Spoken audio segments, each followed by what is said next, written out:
വളരെയധികം സൈബർ ബുള്ളിങ്ങിലൂടെയാണ് ഇപ്പോൾ അമൃത സുരേഷും തൻ്റെ കുടുംബവും കടന്നുപോയിക്കൊണ്ടിരിക്കുന്നത്.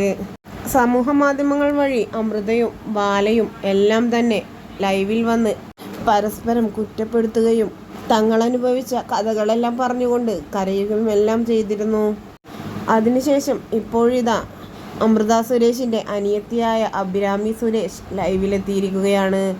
പറഞ്ഞ കാര്യത്തിൻ്റെ ചുരുക്കം ഇങ്ങനെയായിരുന്നു: സാധാരണയായി ഞാൻ വീഡിയോയിലൂടെയാണ് രംഗത്ത് വരാറ് എന്നും ഇന്ന് അതിനൊന്നും പറ്റിയൊരു സാഹചര്യത്തിലല്ല താനെന്നും പുള്ളിക്കായി വന്ന് സംസാരിക്കാനുള്ള ശേഷി ഇന്ന് എനിക്കില്ല എന്നും അഭിരാമി ആദ്യം തന്നെ വ്യക്തമാക്കി. ഇപ്പോൾ സമൂഹ മാധ്യമങ്ങളിൽ എനിക്കും എൻ്റെ കുടുംബത്തിനും നേരെ വന്നുകൊണ്ടിരിക്കുന്നത് തെറ്റിദ്ധാരണ മാത്രമായിരുന്നില്ല. ഒരു നിരപരാധിയായ കുട്ടിയെ കൃത്രിമവും അത്യാഗ്രഹവുമാണെന്ന് ചിത്രീകരിക്കാനുള്ള ബോധപൂർവമുള്ള ശ്രമമായിരുന്നു ഇത് എന്നും പണ്ടത്തെ തലമുറ പോലെയല്ല ഇപ്പോഴത്തെ കുട്ടികൾ. ഫോണും ഓൺലൈനും ഇൻ്റർനെറ്റും ലാപ്ടോപ്പും എല്ലാം തന്നെ കണ്ട് അവർക്ക് ലോകം തന്നെ അതായി മാറിയിരിക്കുന്നു. അതുകൊണ്ട് തന്നെ സമൂഹ മാധ്യമങ്ങളിൽ വരുന്ന ചെറിയ കാര്യങ്ങളിൽ പോലും അവർ അസ്വസ്ഥരാവാം. അവൾ പറഞ്ഞ സത്യസന്ധമായ പ്രസ്താവനകളെ ആളുകൾ എങ്ങനെ പൂർണ്ണമായും അവഗണിച്ചു. അവളുടെ അമ്മ അവളെ ബ്രെയിൻ വാഷ് ചെയ്തുവെന്ന് അവകാശപ്പെട്ട് അവയെ തള്ളിക്കളഞ്ഞു എന്നതാണ് ഏറ്റവും വേദനാജനകം.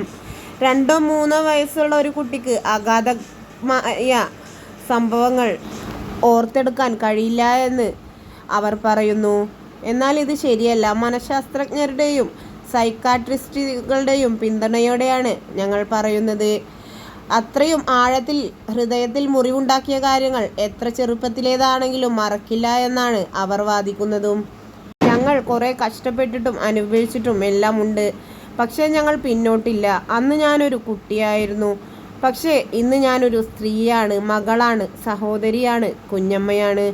ഞാൻ എൻ്റെ കുടുംബത്തിന് വേണ്ടി എന്നാൽ കഴിയുന്നതെല്ലാം ചെയ്യുമെന്ന് പറഞ്ഞുകൊണ്ടാണ് വികാരനിർഭരയായിക്കൊണ്ട് അഭിരാമി സുരേഷ് ലൈവിലെത്തിയിട്ടുള്ളത്.